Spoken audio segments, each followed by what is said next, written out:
안녕하세요. 김영엽의 경제부동산입니다. 구독과 좋아요, 알림 부탁드립니다. 2019년 11월 5일 화요일 글로벌 위기가 소강 상태에 접어들면서 코스피 지수와 글로벌 증시 모두 크게 올랐으며 안전자산인 금과 은, 달러는 약보합 상황입니다. 내일 분양가 상한제 발표가 나오는데 집값이 어느 방향으로 튈지 관심이며 예상대로 꺾이지 않고 오를 경우 정부가 추가 대책으로 무엇을 내놓을지가 관심입니다. 지금 집이 계속 올라가고 있는 상황입니다. 자, 서울 부동산 폭락 꼭 온다. 집 살까 말까 고민. 꼭 이것 보고 결정. 그래, 오늘 좋은 내용들이 꽤 많습니다. 집값 예측을 함에 있어서 자, 먼저 집값 예측할 때 구글 검색량. 사실 구글 검색을 하다 보면요, 어떤 검색어들이 많이 오는지, 네이버도 마찬가지예요. 그 다음에 소비자 심리지수 CSI라고 있어요. 이거를 여러 각도로 또한 판단하는, 이게 바로 빅데이터거든요. 바로 이 두 가지가 상당히 최근에 정말 히트를 치고 있는 집값 예측 프로그램입니다. 그 다음에 이제 단기, 중기, 장기 전망에서 단기 전망으로는 전통적 방법으로 거래량, 전세가, 그리고 미분양. 중기 전망은요, 경제, 금리, 정책, 수급, 심리, 이렇게 5가지 요인이 있고요. 장기적 전망으로 사이클, 시세, 이렇게 나눠볼 수가 있어요. 이게 집값 예측을 다 맞는 것은 아니지만 그래도 큰 틀에서는 어느 정도 적중도가 있기 마련이거든요. 그렇다면 부동산 미래 전망 요소, 자, 부동산 미래 전망 요소를 한번 볼까요? 여기 장기 전망, 보통 이제 5에서 8년, 그리고 중기 전망은 2에서 4년, 단기 전망은 1에서 2년을 뜻합니다. 빅데이터부터 볼까요? 아까 말씀드렸던 구글 검색량, 하락 검색어가 최근 많이 증가했습니다. 특히 뭐 전세라든가 폭락이라든가 또는 하락이라든가 뭐 대세 하락, 이런 표현들이 많이 늘어났어요. 그런 게 늘어나면 집값이 하락할 가능성이 실제로 높습니다. 반대로 폭등이라든가 매매라든가 또는 분양이라든가 이런 단어들이 늘어나면 부동산 상승장이 이어질 가능성이 큰데 최근 구글 검색량은 하락 검색어가 많다. 소비 심리지수 CSI라고 있습니다. 단기적으로는 지금 조금씩 계속 올라가고 있습니다. 근데 중장기적으로는 감소하는 형태로 나타나 있어요. 그래서 혼전이죠. 자, 단기 전망 1에서 2년을 단기라고 해요. 보통 부동산에서 전문가들의 예측은 거의 단기 전망입니다. 1년까지도 안 가요. 뭐 3개월, 6개월. 자, 이제 1, 2년의 전망이 왜 부정적이냐? 거래량이 지금 급감하고 있어요. 이게 3요소거든요. 아까 말씀드렸던 전세값 하락하고 있어요. 지금 전세 가율이. 미분양 증가하고 있습니다. 특히 경기도 중심으로. 자, 이 세 가지 요소가 다 안 좋기 때문에 지금 당장 뭐 이번 달 올라가고 이게 단기 전망이 아니에요. 별로 지금 정부가 강하게 대책을 세우지 못해서 집값이 뛰고 있는데 단기 전망이 그렇게 좋지 않다. 세 가지 모두. 그럼 중기 전망은 어떠냐? 2, 4년. 부정적입니다. 역시. 자, 아까 5가지 요소인 경제, 금리, 정책, 수급, 심리. 경제 지금 악화되고 있잖아요. 금리는 인하됐기 때문에 긍정적 요인입니다. 그리고 정책은 강화됐기 때문에 계속 좋지 않다라고 볼 수는 있어요. 수급 안정적입니다. 지금 사람들이 공급이 부족하다고 좀 말도 안 되는 소리 하고 있는데 지금 공급이 넘쳐납니다. 서울은 공급 부족이라기보다는 지역적 한계상 계속 공급의 어떤 정체라고 봐야 돼요. 심리, 근데 심리는 상승하고 있습니다. 전반적으로 좋은 거 2개, 나쁜 거 3개. 중장기적으로 2에서 4년까지는 집값이 좀 하락할 가능성이 높다. 그러면 장기 전망은 어떠냐? 5에서 8년입니다. 긍정과 부정이 섞여 있습니다. 부동산 사이클이라는 게 있어요. 이렇게 4년 대세 상승, 대세 하락 이렇게 왔다 갔다 하는 거. 하락 후에 상승, 상승 후에 하락. 그런데 여러분들 집값은 우상향하는 건 맞습니다. 특히 서울 같은 경우는 폭등락이 반복되면서 결국 올라가요. 그러니까 무주택으로 있으면 안 돼요. 절대 무주택자는 여기 제 방송에서도 그걸 원치 않습니다. 지금 뭐 너무 폭등했으니까 폭락할 우려가 있으니까 조심해라는 뜻이지 집 잡지 말라는 게 아니에요. 착각하지 마세요. 폭락론자한테 끝까지 이게 따라다니면요, 여러분들 거지 돼요. 거지. 분명히 말씀드리면 거짓입니다. 다만 경기도 같은 경우는 무조건 우상향할 수 있는 게 아니라 선별을 잘해야 돼요. 자, 그 다음에 부동산 시세, 하락 후의 상승, 상승 후의 하락. 지금은 상승을 너무 많이 했기 때문에 하락할 것이다. 그리고 인구 수급, 호재 이런 것도 따지는 건데 인구는 어떻습니까? 이제 10년 지나면 턱없이 감소될 거예요. 이게 어떤 영향을 줄 것인가? 지방하고 경기도에 치명적인, 내가 보기에는 악영향을 줄 것 같아요. 그 다음에 수급, 공급 철철 넘쳐 흐를 겁니다. 아마 10년 지나면. 호재. 자, 호재는 현실화되는 것들이 나타날 거예요. 자, 이제 하나씩 속도를 내볼게요. 먼저 단기 전망에서 거래량. 제가 아까는 이제 말로만 했지만 근거 자료를 들어볼게요. 지금 이 나무 막대 그래프가 거래량입니다. 예전에 2015년부터 2019년인데 전반적으로 쭉 거래량이 2018년 93대증 직전에 엄청 올랐다가 2019년에도 오른 듯 하다가 7월 기점으로 줄어들고 있죠. 지금 거래 없이 상승하고 있는 거예요. 이 정도 거래량은 상당히 위험합니다. 없잖아요. 여긴 거래량이 높았잖아요. 이 시세는 계속 지금 올라가고 있는데 시세 증감률, 그리고 최근에 들어와서 시세가 약간씩 이렇게 올라가고는 있지만 꼭지를 찍고 폭락한 이후로 약간 올라가고 있지만 거래량이 뒷받침되지 않고 있기 때문에 지금 당장 한두 달 후에도 좀 위험 요인이라고 할 수가 있습니다. 자, 주택 거래량은 매매 가격보다 선행기입니다. 거래액 급감은 단기, 중기, 집값 정체 및 하락 징후예요. 그러니까 올겨울부터 위험하다는 겁니다. 수요 부족으로 상승폭이 제한적이며 상승을 해도 옛날처럼 막 날아가질 않아요. 시세가 여기서 놀고 있잖아요. 이렇게 올라가지 않은데 옛날처럼. 그렇지 못할 가능은 수요가 따라가지를 못해요. 거래 실종 시의 가격 하락으로 추락할 가능성이 높다. 자, 이번에 단기 전망 전세가. 이게 지금 2013년 보세요. 55%였던 게 약 17년에 75포인트. 여러분들 갭 투자하면 돈 많이 벌었겠죠. 17년도에. 자, 그러다가 계속 하락을 해서 자, 2019년 현재 약 50%. 그러니까 예전 13년 폭락장하고 지금 비슷합니다. 이 전세가가 낮아졌다는 것은 갭 투자가 힘들어졌다는 것이고요. 그만큼 자기 돈이 다 소율이기 때문에, 또는 지금 대출도 규제가 많잖아요. 그럼 갭 투자도 못하고 대출도 제대로 못 받는다면 어렵겠죠. 전세가 하락은 갭 투자 요인이 줄어들고 집값을 하락시키는 징후다. 주택 전세 가격은 매매 가격보다 선행을 해요. 그러니까 전세 가격이 하락한다는 것은 이후에 매매가도 하락하는 것을 보여주는 거예요. 빅데이터 전세 검색 증가는 단기, 중기 매수보다 전세 살겠다는 의지로서 집값 정체 및 하락의 징후다. 이번에 단기 전망의 미분양을 한번 예를 들어 보겠습니다. 자, 서울이 파란색입니다. 서울이야 계속 미분양이 거의 없어요. 비슷해요. 네, 눈여겨볼 게 경기도입니다. 여기 녹색. 2018년 지금 집값이 계속 올라가고 있으면 줄어들지 않고 계속 이렇게 올라가고 있어요. 물론 10년 전보다는 높지는 않지만 어찌됐거나 이렇게 하다가 어느 날 갑자기 이렇게 튀어 올라가는 거예요. 이 미분양이 그래서 무서운 거거든요. 이렇게 올라가면 매매가는 반대로 이렇게 가는 거예요. 미분양 증가는 부동산 관심이 줄어든다는 뜻으로 집값 하락의 요인입니다. 경기도의 미분양 증가와 공급 과잉은요, 부동산 흐름이 꺾이면 폭발적으로 증가할 수 있어서 서울 집값 하락마저 끌어내릴 수가 있다. 여러분들 여러 번 말하지만 지금 오피스텔, 도시형 생활주택 또는 고시원 그리고 원룸 이런 것들은 집값에 반영도 안 됐어요. 지금 1, 2인 가구가 많잖아요. 그런 사람들이 어떻게 그 비싼 아파트를 받쳐줄까요? 그래서 여러분들 조심하라고요. 자, 이번에는 중기전망. 첫 번째로 경제를 한번 볼까요?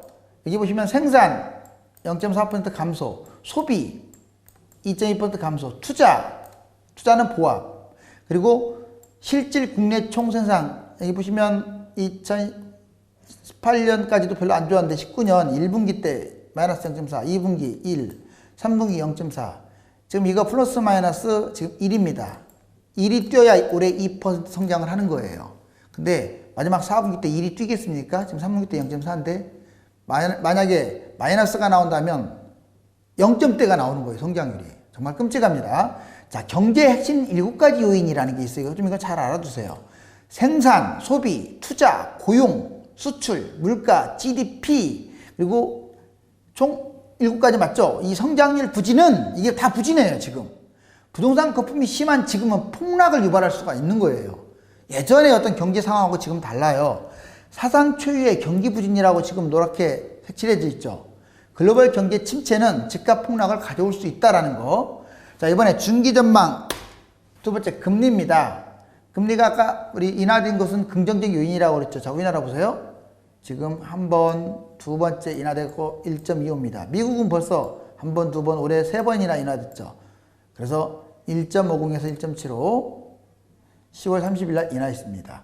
자, 이 금리 인하, 한미 기준금리 인하로 2019년 부동산 상승의 긍정적 요인. 지금 스물스물 계속 올라가는 것은 금리 인하 영향이 아주 큽니다. 단기적으로 부동산에 자금이 쏠릴 가능성은 있어요. 그렇지만 이게 작년처럼 폭등 장세는 거의 힘들고요.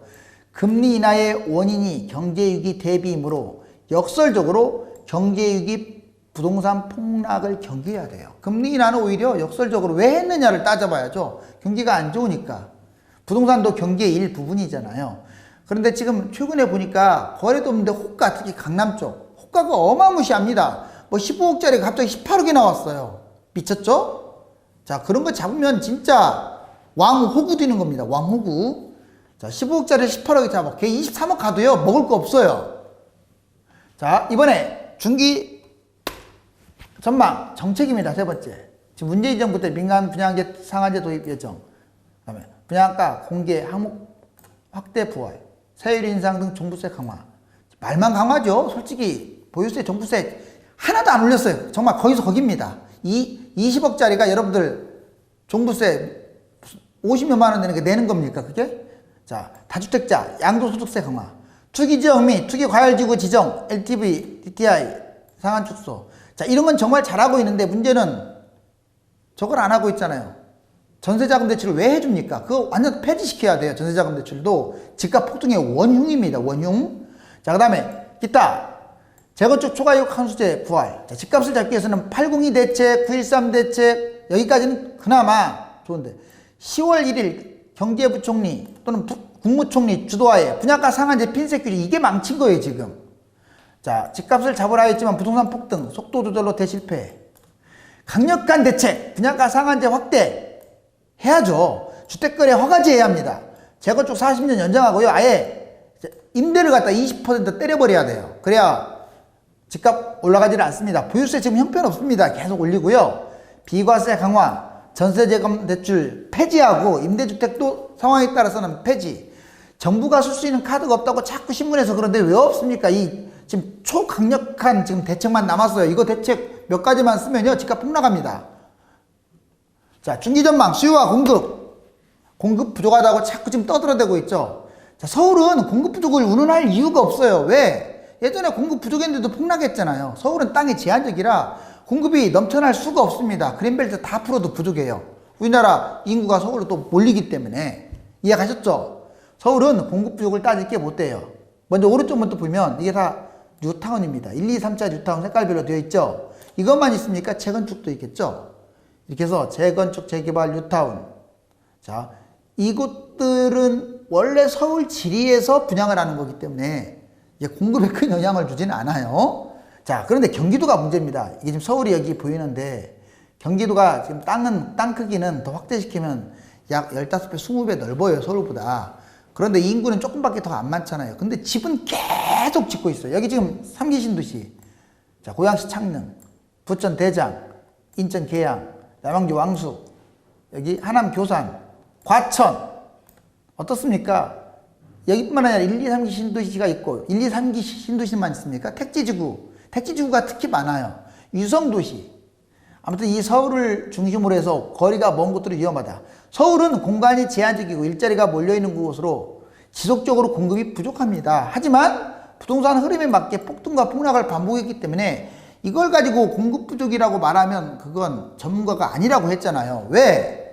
2013년 폭락할 때는 왜 공급 부족이란 말이 한마디도 안 나왔을까요? 그때는 훨씬 지금보다 공급이 부족한데 새 아파트 부족도 심했는데. 자, 어떤 의도가 있는 거예요. 공급 부족을 유도하면서 건설사를 응원하는 거예요. 자, 그 다음에 1, 2, 3기 신도시와 택지지구, 유성도시. 아, 정말 끔찍해요. 여러분들 한번 지도 펴고 보세요. 불과 10년 전에 2기, 3기 신도시 및 특기지구 이거 한 30개 된다고 했잖아요. 이런 거 없었잖아요. 그게 지금은 너무 많습니다. 집값이 지금 상승이 이어지다 보니까 우리가 발견을 못 하는 거야. 근데 3기 신도시까지 지어대네? 자, 인구는 줄어요. 1, 2가구는 늘어나고 있고. 누가 받아주겠어요, 그 아파트를? 자, 이제 역세권이라고 좋다고요? 그렇지 않을 겁니다. 앞으로 신중해야 돼요. 자, 중기전망 다섯 번째 소비심리. 이거 아주 중요합니다. 소비심리 지수. 자, CSI 120. 지금 2015년에 120. 그리고 파리 대책 직전에 거의 117 찍었고 9.13 대책 직전에 128. 엄청 높았죠. 제일 셌죠. 그러다가 확 떨어져 가지고 자, 이렇게 2019년 4월달 거의 바닥이었습니다. 82, 100이 기준이거든요. 중간이 100이. 자, 이렇게 대세 하락장을 간 거, 이 정도 올라왔으면 정부가 막았어야죠. 충분히 막을 수 있었는데 놔놔버린 거예요, 방치. 분양가 상한제, 자, 이때 발표했으면 꺾였을 겁니다. 100% 꺾였어요. 대대적으로 실시했으면. 엉뚱한 소리 해야 되는 바람만에 올라갔어요. 경제 위기 때문에 이렇게 해야 된 거예요.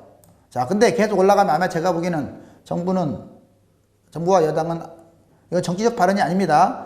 아마 볼 것도 없이 제가 보기에는 참패당할 가능성이 커요. 이번에 총선에서. 그렇기 때문에 겨울에 어떤 형태로든지 아마 집값을 하락시키려고 노력을 할 겁니다.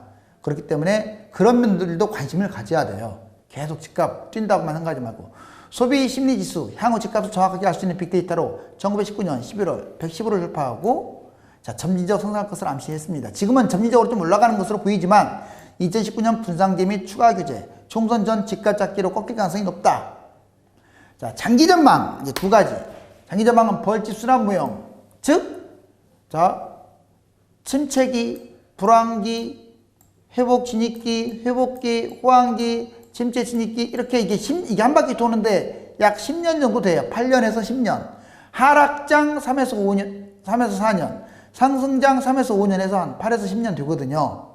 이렇게. 자, 보면 지금 이걸 연도로 따져볼게요.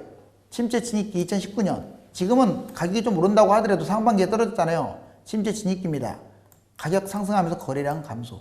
자, 침체기 아마 올 겨울이나 내년부터 가격 하락, 거래 감소. 이제 시작이기 때문에 떨어지면 폭락이에요. 여기까지. 여러분들 그냥 2년만 떨어지면 집값은 폭락합니다. 30% 그냥 빠져버려요. 폭락 안 하더라도 2년만 서서 그냥 2년만 별로 안 좋다. 0.01 빠져도요. 그렇게 빠진다고요. 그 다음에 불황기, 거래 감소 2021에서 2022년, 회복 진입기 2023년이 아마 바닥으로 보여지고 이 연도는 좀씩 다를 수가 있어요. 가격 상승기 과거인데 2014년부터 2015년, 2016에서 2017년 호황기 정말 많이 뛰었죠. 그리고 18년에 정점을 찍고 19년도 거의 정점이죠. 떨어졌다가 그러다가 다시 계속 돌고 있습니다. 이건 시세, 대세 상승, 이게 대세 하락, 대세 상승, 대세 하락, 대세 상승, 대세 하락. 이건요 필수 불가결한 사항들이에요. 부동산 장기 전망 5에서 8년, 벌집 순환 모형 침체 진입기 했고 지금 벌집 순환 모형상 침체 진입기다. 그리고 이 그래프상 대세 하락기 여기 초입에 인접해 있다. 여기도 초입이다. 이렇게 떨어질 우려가 있고요. 여기도 이렇게 떨어질 우려가 있기 때문에 지금은 정말 몸조심해야 합니다. 자, 10년 후에 인구 감소. 이 서울은 그렇다 치더라도요. 이게 지금 경기도가 여기 보이지도 않아요. 정말 넓어요. 자, 그런데 이 제1 외곽 순환도로는 그나마 괜찮다고 했죠. 이 제2 외곽 순환도로는 아주 안 좋습니다. 이쪽 밖이나 이기 순환도로 이 밖은 아예 여러분들 조심하세요. 조심. 자, 그리고 다만 이 강남권은 제1 외곽 순환도로도 괜찮다고 했죠. 이쪽 지금 계속 지어돼 가지고 넘쳐납니다. 일본 짝으로 말하면 일본 동경은 비싼데 수도권은 공실이 비어가지고 집값이 완전히 그냥 사는 집도 있다고 하잖아요. 경기도가 그럴 짝이 될 날이 얼마 안 남았어요. 부동산 추천지역 3요소입니다. 여러분들 부동산은 세 가지를 알아야 돼요. 시기, 지금 타이밍이 맞을까요? 안 맞습니다. 너무 올라서. 입지는 좋은 거 고르면 되고 상품, 그 아파트 잘 고르면 돼요. 두 가지가 아무리 좋아도 시기가 지금 너무 뛰었기 때문에 조심하라는 거예요. 기다리라는 거고. 일터 밀집 전망 밝은 곳 강남에 150만, 광화문을 을지로 80만, 마포 여의도 40만, 마구 영등포 30만. 즉 이곳들이 나중에 전망이 밝다. 이곳이 너무 비싸다. 강남이. 그러면 강남 접근성이 좋은 곳들을 택해라. 서울 경기 저평가 지역 노원, 도봉, 중랑, 금천, 구로, 은평, 성북, 강북이 서울 9단위의 저평가 지역이고요. 경기도는 부천, 중동, 강동, 남양주, 구리, 전역, 용인, 수지구, 군포, 삼봉, 안양, 의왕, 저가 아파트, 성남 재개발, 수원, 영통 이 일대가 대표적인 곳들입니다. 지금 가족들이 하하하 활짝 웃고 있네요. 집값이 서울과 경기 유망지역 중심으로 지금도 스물스물 오르고 있지만 상승 탄력을 받기에는 받아줄 세력이 없으며 폭탄 돌리기 형태로 누구든지 폭탄을 껴안을 수 있기 때문에 조심해야 합니다. 김종갑 경제부동산과 함께 빛나는 미래를 준비하도록 하십시오. 감사합니다.